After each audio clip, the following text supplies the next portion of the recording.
Bismillahirrahmanirrahim. Assalamualaikum warahmatullahi wabarakatuh. Saya perwakilan dari kelompok 3 mata kuliah Kapita Selekta Administrasi Pendidikan kelas 01. Di sini kelompok saya membahas topik mengenai penempatan tenaga pendidik yang tidak sesuai bidang keahlian atau kualifikasi akademik, atau singkatnya berkaitan dengan profesionalitas guru. Adapun anggota kelompok 3 diantaranya itu saya sendiri, Ayu Amalia, dan teman saya Nur Fahira dan Ririn Nur. Langsung saja kita masuk pada pembahasan topik yang berkaitan. Yang pertama yaitu kondisi ideal. Diketahui, pendidikan merupakan sistem proses perubahan untuk menjadikan manusia dewasa dan matang. Dalam keadaan demikian, di dalam diri manusia tumbuh kesadaran bahwa kehidupan ini pasti berasal mula dan bertujuan. Untuk mencapai tujuan tersebut, mutlak diperlukan pengendalian setiap perilaku. Pada titik dewasa dan matang inilah manusia mulai berada pada tingkat kecerdasan. Tanpa kecerdasan, seseorang tidak mampu memahami makna kehidupan. Dan dengan pendidikanlah kemudian melakukan pembinaan pada 3 potensi yang melekat pada diri manusia, diantaranya rasa, cipta, dan karsa. Dalam rangka pencapaian tujuan pencerdasan tersebut, maka sebagai lembaga sosial yang bergerak di bidang pendidikan, sekolah harus mampu mengelola berbagai aspek, dan salah satunya yaitu pada pembinaan sumber daya manusia yang kompeten. Sekolah harus mampu meningkatkan pengelolaan sistem dan metode pembelajaran yang nantinya dapat menghasilkan keahlian, kecakapan, dan keterampilan hidup. Nah, agar pembelajaran dapat berjalan efektif dan efisien, maka diperlukan kemampuan pengajaran guru. Karena salah satu upaya dalam mencapai peningkatan mutu pendidikan adalah dengan meningkatkan kompetensi guru. Karena diketahui bahwa kompetensi guru yang relevan dan memadai akan meningkatkan profesionalisme guru dalam mengajar maupun dalam mengelola kelas. Terkait dengan kompetensi tersebut, pembinaan kompetensi guru, kebijakan manajer sekolah perlu difokuskan pada peningkatan kinerja guru secara berkelanjutan. Dan menilik hal tersebut, maka muncullah satu pertanyaan, yaitu mengapa kinerja guru harus senantiasa ditingkatkan? Dan jawabannya adalah karena fakta menunjukkan bahwa seiring dengan dinamika pertambahan jumlah penduduk, dari tahun ke tahun siswa semakin bertambah, di mana hal tersebut tentunya diikuti dengan perubahan berbagai karakter siswa. Sedangkan pada kemampuan guru itu sendiri cenderung terbatas, di mana kapasitas pada bidang keahlian juga ikut berkurang. Dengan demikian, melihat fakta itulah, sekolah harus merumuskan kebijakan operasional dalam bentuk kegiatan seminar, pelatihan, lokakarya, penataran, serta dapat berupa perekrutan guru kompeten pada bidangnya terkait dalam upaya pembinaan dan peningkatan kompetensi guru secara terjadwal. Karena diketahui bahwa kunci keberhasilan pencapaian tujuan pendidikan nasional berada pada tangan guru. Dengan demikian, guru dituntut untuk selalu berupaya mengembangkan potensinya dalam hal mendidik, mengajar, dan melatih. Seorang guru yang profesional mempunyai kebermaknaan ahli atau expert dengan pengetahuan yang dimiliki dalam melayani pekerjaannya. Guru yang memenuhi standar adalah guru yang memenuhi kualifikasi yang dipersyaratkan dan memahami benar apa yang harus dilakukan baik ketika di dalam kelas maupun ketika dia berada di luar kelas. Terus selanjutnya, kondisi realitas. Dalam pemaparan kondisi ideal yang harusnya terjadi di atas, maka diketahui sekolah bertanggung jawab dalam menciptakan generasi emas masa depan bangsa. Sekolah harus mampu mengorganisasi diri dengan cara optimalisasi pelibatan semua unsur, dan yang menjadi salah satu tombak terpenting berada pada peran guru dalam pembelajaran. guru harus memiliki kompetensi di antaranya pedagogik, sosial, kepribadian, dan profesionalisme yang memadai sesuai kualifikasi akademik atau keahlian yang dimilikinya. Nah, namun pada kenyataannya atau kondisi realitasnya yang terjadi di lapangan, masih banyak ditemukan permasalahan pendidikan mengenai banyaknya guru yang mengajar tidak pada bidangnya. Yang menyangkut masalah efisiensi, beberapa daerah masih banyak guru yang mengajar di luar bidang keahliannya dan sukarnya untuk membuat guru tersebut mau mengabdi di daerah perbatasan atau yang minim akses ke kota, serta kurangnya pemberian intensif yang diberikan. Seperti contohnya pada kasus tingkat SMA, khususnya masih ditemukan kasus-kasus tersebut. Contohnya, guru sarjana bahasa daerah akan tetapi dia mengajar di bidang atau di mata pelajaran sosiologi. Hal tersebut terjadi dikarenakan salah satunya pihak sekolah kekurangan tenaga kerja pada bidang mata pelajaran yang bersangkutan, sehingga minimnya jumlah guru yang berada di daerah membuat setiap guru kerap mengajar tak sesuai dengan ilmu yang mereka miliki. Saya ambil contoh lagi yang dikutip dari republika.co.id pada Selasa 24 Maret tahun 2015, pelaksana tugas PLT Kepala Dinas Pendidikan Sulawesi Selatan, Bapak Salam Soba mengatakan bahwa di daerah Sulawesi Selatan masih banyak guru SD yang mengajar berbagai mata pelajaran, padahal sebenarnya mereka tidak memiliki ilmu lebih atau punya kompetensi di bidang yang mereka ajarkan tersebut. Padahal diketahui bahwa guru yang kompatibel itu adalah unsur terpenting dalam peningkatan mutu pendidikan. Kasus serupa dikutip dari sumber detiknews.com pada Jumat 24 November tahun 2017 dalam tajuk mengkritisi kompetensi guru. Kualitas pendidikan di Indonesia masih jauh dari kata memadai, salah satunya dikarenakan ketidaksesuaian disiplin ilmu dengan bidang ajar.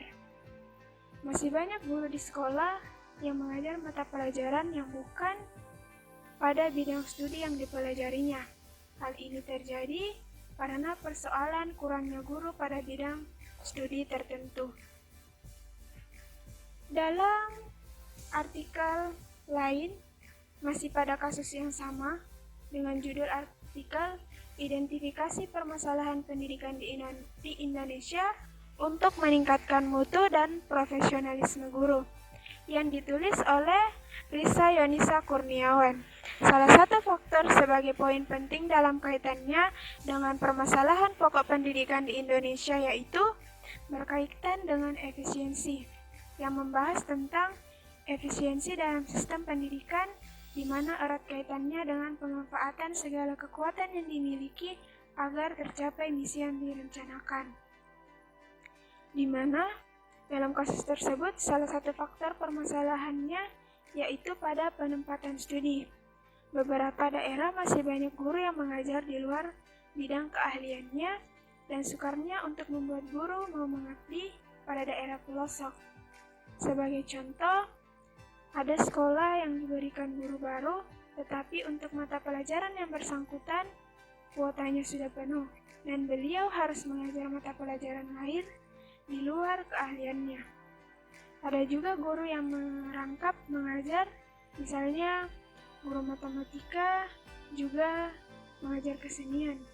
Dalam hal ini, seorang guru yang seharusnya mengajar sesuai dengan bidang studinya, karena terbatasnya tenaga pendidik atau guru, seorang guru harus mengajar bukan pada bidangnya. Hal ini juga mengakibatkan bertambahnya tugas atau beban seorang guru selain daripada tugas mata pelajaran pokok yang diampunya. Kasus serupa berkaitan dengan penempatan tenaga pengajar yang tidak sesuai dengan bidang keahlian masih sering ditemukan pada sekolah-sekolah pada saat ini. Hal tersebut membuktikan bahwa ada kesenjangan antara kondisi realitas dan kondisi ideal. Oleh karena itu, perlu adanya pembenahan atau perbaikan untuk meminimalisir atau bahkan mengoptimalkan sumber daya manusia, pendidik, dalam hal ini pengajar atau pendidik, pada lingkup persekolahan, agar terciptanya suatu proses pembelajaran yang efektif dan efisien. Selanjutnya, kita masuk pada tahapan pembahasan. Seperti yang telah dipaparkan sebelumnya bahwa salah satu permasalahan yang menyangkut pendidikan yaitu masih banyak guru yang mengajar ataupun penempatan guru tidak sesuai dengan bidang keahlian atau kualifikasi akademik yang dimiliki. Padahal hal tersebut diatur dalam Permen nomor 62 tahun 2013, di mana guru tidak diperbolehkan mengajar mata pelajaran atau mapel yang jauh berbeda dengan bidangnya. Di dalam Undang-Undang Sikdisnas nomor 20 tahun 2003, pasal 29 ayat 2 juga dijelaskan berkaitan dengan tenaga pendidik, menyebutkan bahwa pendidik merupakan tenaga profesional yang bertugas merencanakan dan melaksanakan proses pembelajaran, menilai hasil pembelajaran, melakukan pembimbingan dan pelatihan. Dalam konteks sistem pendidikan nasional tersebut, seorang pendidik harus memiliki kemampuan untuk mewujudkan tujuan pendidikan nasional. Agar bisa mewujudkan tujuan pendidikan nasional tersebut, seorang pendidik dianggap mampu menjadi pendidik apabila memiliki kemampuan yang menurut Undang-Undang Sikdisnas telah dijelaskan bahwa pendidik atau guru bisa menjalankan tugasnya dengan baik dan profesional, dituntut memiliki 4 kompetensi, yaitu kompetensi pedagogik, kompetensi profesional, kompetensi kepribadian, dan kompetensi sosial. Dalam hal ini, guru memiliki peran yang kompleks dan dinamis, maka pekerjaan itu hanya dapat dilakukan oleh seorang guru yang memang secara tulus, sadar dan sungguh-sungguh memilih pekerjaan sebagai seorang guru dengan segala konsekuensinya. Upaya dalam mengantisipasi peranan guru yang semakin luas tersebut, guru harus memiliki kompetensi mengajar dan memiliki kreativitas dalam menciptakan iklim pembelajaran lebih efektif dan kondusif. Oleh karena itu, guru sebagai tenaga pendidik harus memiliki kemampuan profesional seperti yang dinyatakan dalam Peraturan Pemerintah Nomor 19 Tahun 2005 tentang Standar Nasional Pendidikan Pasal 28 Ayat 3, yang diperoleh melalui pendidikan, pelatihan dan pengembangan diri yang baik, kemampuan dan kemampuan untuk merancang, melaksanakan dan mengevaluasi pembelajaran, serta kemampuan dan kemampuan lain yang terkait dengan tugas dan tanggung jawabnya. Berbicara mengenai guru, perseorang guru memang dapat dikatakan cukup kompleks. Membahas kompetensi guru, prinsip dasarnya adalah memetakan faktor-faktor yang menyebabkan rendahnya kompetensi dan profesionalisme guru itu sendiri. Dalam konteks ini, salah satunya yaitu penempatan kerja yang tidak sesuai dengan kualifikasi akademik yang dimiliki guru tersebut, disebabkan karena kurangnya guru pada mata pelajaran tertentu, sehingga memaksakan kesediaan guru yang ada untuk mengajar beberapa mata pelajaran. Guru yang mengajar bukan pada bidangnya mengakibatkan guru bersangkutan mengajar dengan ilmu yang seadanya dan tidak kompatibel. Dengan melihat dasar aturan, tentunya perlu adanya perbaikan atau mencari solusi dari permasalahan yang ada.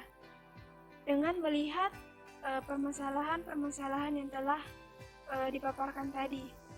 Karena kembali lagi, guru merupakan tombak bagi pendidikan di dalam persekolahan, di mana seorang guru harus mampu mendidik, mengajar dan melatih sehingga nantinya dapat menghasilkan output sumber daya manusia yang memiliki wawasan keilmuan, berkepribadian, jujur, dan berperilaku adil. Oleh karenanya, perlu dilakukan pengelolaan sumber daya, pemerataan tenaga pendidik, penempatan guru harus sesuai dengan bidang keilmuannya agar tidak terjadi kerancuan pada saat proses pembelajaran dilakukan. Adapun solusi dari permasalahan-permasalahan yang telah saya paparkan tadi, yaitu yang pertama, mengadakan program wajib penyetaraan yang dikelola langsung oleh pemerintah, baik itu pemerintah pusat maupun pemerintah daerah. Lebih khususnya lagi, lebih baik jika dikelola oleh pemerintah daerah itu sendiri. Yang kedua yaitu melakukan perekrutan dan proses pendistribusian tenaga guru pada daerah yang masih kekurangan tenaga pengajar pada bidang studi tertentu, agar dapat memenuhi atau menutupi kekurangan guru yang ada pada daerah tersebut. Kemudian yang ketiga, pengembangan keterampilan tenaga pendidik melalui pelatihan.